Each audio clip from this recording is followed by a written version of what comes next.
Are we rolling? Yeah, we're rolling then. So we're back. I'm back. We're about to talk about day 2. I know. And things are about to get a whole lot crazier. Yes. Crazy, crazy. Crazy, crazy times. Yeah, we skipped a few days because we realised how important this day was, and we wanted to make sure we actually Captured as much of it as possible. Yes. Yes. And I'm still today I'm still reeling, as you've seen today, still sort of releasing waves of the trauma that was released in the initial process and what we're going to talk about today. So before we actually kick off day 2, I'm just going to, the Sunday in which I met Lauren, within the morning I woke up and I could just feel a heaviness that was there with me all day Sunday, and I conveyed it to you, didn't I? Yes, you did. And yes. Bear in mind, this was the morning after the night you told me you loved me. This is day 1. This is still I woke up to him saying, I love you. Yeah. So to me, I was like, we were in this love bubble. I thought, for me, I was like, this is amazing. And obviously the day before, we'd spoken briefly about some trauma, about some things that sort of... That was sitting on me. Sitting on you, yeah. But the morning started off great. Well, kind of. Well, for me it did. Because I woke up and I still had this feeling present in me, and I was supposed to be going to work. I was actually supposed to be starting work at 8:30 that morning. And I said to you, I still feel some heaviness. I still feel an emotion sitting on me, and then you said to me, come and sit down. Yeah. I was like, but I've got work, and you was like, but this will only take 15 minutes, and I could just feel with the reiki. I was like, oh, I'll just remove that. Okay, where is it? All right, I'm taking rid of it. But no, it didn't happen. But I could feel like initially a refusal to actually want to sit down and do it, and then you was like, no, we've got to do this now, and I was like, cool, let's do this now then. So I mean, we've kind of tried to explain what happened together, but I feel like probably I've got the bigger piece of the pie to talk about in this one. I know you do. This is a very important message, and a very important message, yeah. And I'm really proud of you that you want to share this, because it was definitely. It feels traumatic just revisiting and talking about it now. And that's what I mean. I'm sitting here like, oh God, I hope you're doing this, but I'm here with you, like I was with you then. And I feel like they need to know what you experienced, because I guarantee there's a lot of people. I mean, I just know there's a lot of people experiencing. Well, kind of uncovering kind of like a generational pattern of behaviour that's been happening in human beings since life began. So this one's going really deep, and there's a lot of spirit involved with this as well. Mainly the background of my family members that passed away, but we'll talk about that as the video goes on. So anyway, you've asked me to sit down, right? Yes. And then you start to talk to me about connecting with this emotion. Yeah. Like, where in your body are you feeling this emotion? Where is this tension? Where is this feeling that you have? Yeah. And we located it. I mean, due to my own awakening and having the ability to just connect and recognise emotion, and I instantly began to start to connect with the emotion. And I think this was just the right time that you was there, and it's the right time for this to be released and this to be let go of. Yeah, and through Reiki, which you'd only experienced once when I was on the phone to you. So you definitely helped facilitate a process, 100%. But a process that was ready to be facilitated. Yeah. So you began to start talking to me and asking me to connect whereabouts in the body it was, what it felt like, and as I began to connect with the emotion, the only things that I could really describe was like black, like heavy, like mist. It was like a mist, like a darkness, like a shadow that was sort of looming over me, and we began to connect with the emotion more, didn't we? And I started having these like thoughts and these feelings coming to the surface regarding my mum, the nature of the relationship with her, and as you went more into it, I could feel like there was like a holding on, like I didn't actually want to let go. What I was actually starting to realise, that I was actually holding on to my own darkness, to this pain.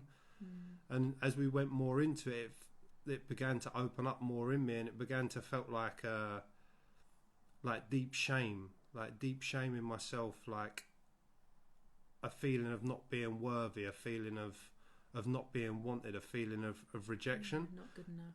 But the thing is, instead of acknowledging that and letting it go, I'd been holding on to it my whole life. And the reason I was holding on to my shame, which I began to realise, was because shame actually kept me safe. You know, I thought it kept. This is the thing about it. You know, you think it keeps you safe, and on a surface level, if connecting with somebody, if you're in a volatile relationship, and then connecting with that somebody isn't a safe thing to do, then shame does keep you safe because it keeps distance between you and that person. And so I was holding on to this shame, but this shame was actually creating a lot of loneliness in my life. It was stopping me from accessing my own love. It was stopping me from accessing my own vulnerability around other people. It was stopping me from accessing my own abundance, my own, you know, just my own connection with other people. But, you know, as we went into it, there was just a clear, you know, I could clearly see that I didn't want to let go of this. I did not want to detach from my shame. You know, you was working with me, and how many times did you try to take it away? You wouldn't. And I wouldn't let it go, would I? And I would not let it go. And then just to go into this, as a Reiki healer, where he was holding this shame and this dark cloud mist was actually located in his lower chakras. So if you were to see your chakra system, the bottom two, solar plexus, you hold your shame here, and the lower one you hold guilt. And the guilt, it was basically a cloud of guilt that he'd been carrying, and it was like his safety. The safety of the mist was like you thought was keeping you safe. It was within fear, guilt, and shame. This black cloud was. Yeah. It was actually dictating a vibration of how I felt. Yeah. And through the shame, this has all happened since childhood. Because also I did tell you, I said to you, when was it that it came? Like, is it pre 7 years old, pre 5 years old? Like, we had to go back because you were a carefree kid that just loved life. You had all the love at one point, and then suddenly something changed. There was a moment in his lifetime where something shifted. About the age of 7, wasn't it? We discovered that something changed, and suddenly you felt all these shameful experiences. Remember the memories? Yeah, I feel like I feel like as a child, up to a certain point, you can. It doesn't really affect you, but then at a certain point, you begin to grasp. You begin to hold to it. You hold what people say to you. If telling you if you're not good enough, or tell you can't do this, you can't do that. To be ashamed of yourself. So people put shame on you through blame. Yeah. And there'd been a lot of that in your childhood that stuck to you. Yeah. And you thought, okay, well then I can't show up as myself, so I'm going to recluse. Like you kind of hid in that shame. It was like I can't be who I am. I can't be the light I am because I've been told I can't, so I'm going to just cave up. And this was the cave we were digging into, and it was going super, super deep. Because these memories, I remember you were telling but it was it was even a few days of these memories coming up. You told me just little childhood memories that you had that were just coming up, and you just wanted to, I wanted you to reconnect to that inner child and tell him what you knew now. Because there was a lot of that work we had to do, past trauma, past healing, a lot surfaced after this. Yeah, a lot surfaced after this. But yeah, that attachment to it, it was because it was your safety. You wouldn't want to let go, and then that's when I came up and I went, "There's something else in you," and I'd seen a chain to your heart, from heart to solar plexus. There was this chain, and I felt that energetically through just reading his energy, and then you went, "I know what it is," and then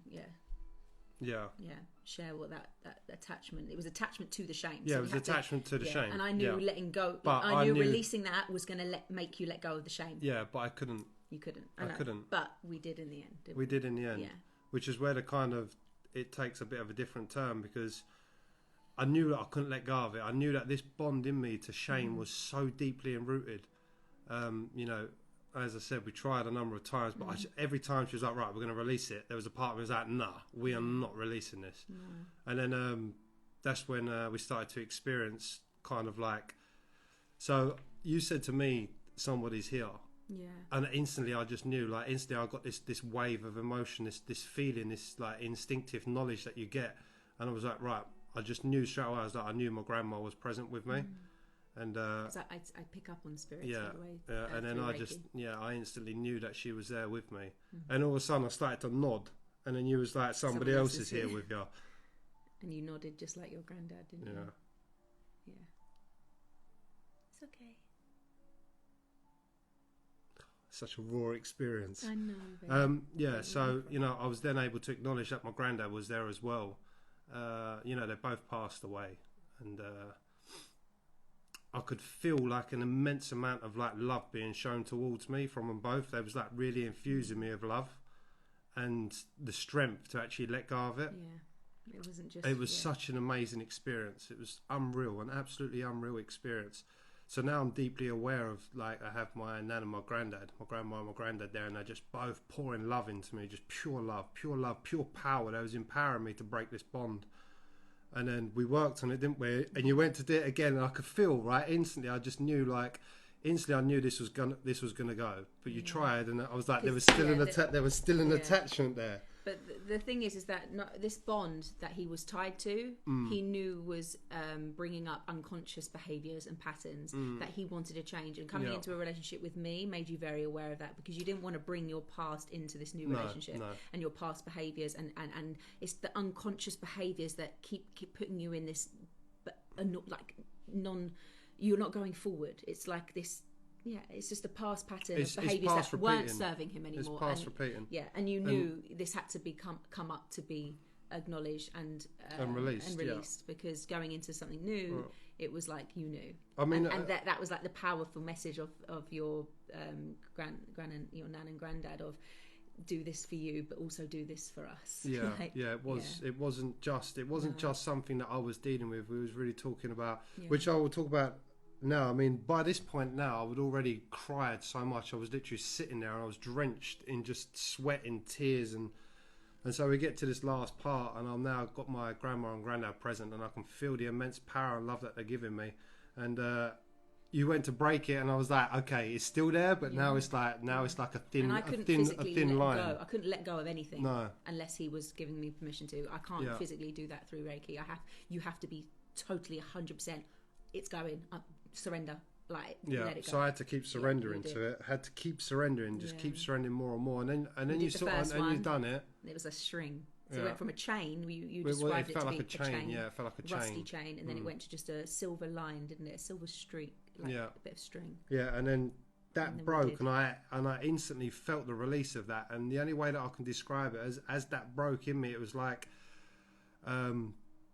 It was like my consciousness elevated on a level that I'd never even experienced. Like I actually felt like I began to lose touch with this reality. I mean, I started to cuddle you, didn't I? Yeah, I was just holding you. And you were saying, you were saying to me, what are you feeling? What are you seeing? And I could just feel like such, as this bond broke and my energy and just my consciousness elevated to such a point where all of a sudden I started to become aware of like how this bond how it was like a generation. It felt like I'd freed like 1 million souls. It was like 1 million souls that were just like thanking me. But then what I actually started to realise was it was like my soul had reincarnated through this pattern of behaviour for thousands and thousands of years.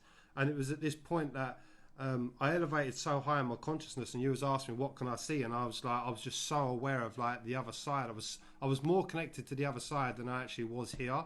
And in fact, it was only because I was cuddling you and I was holding you, I was saying like, you're actually grounding me. You're actually grounding me in this reality, because in that releasing, my consciousness just elevated, and I was actually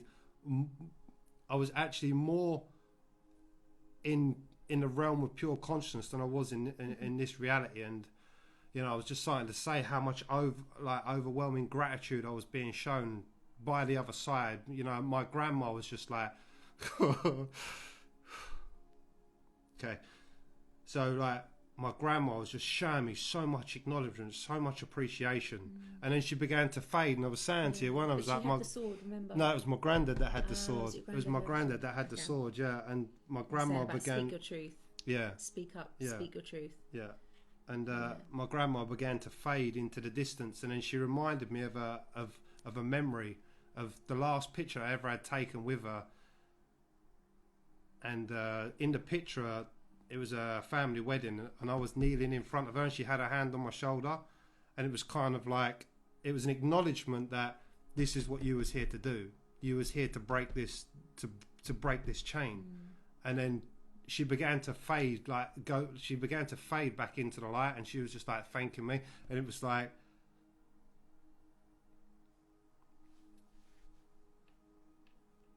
yeah, so she was bonded to me because of this karmic pattern that was being broken. And as I broke it, she was actually broken from the bond that she had with me, and she was able to move back to be released.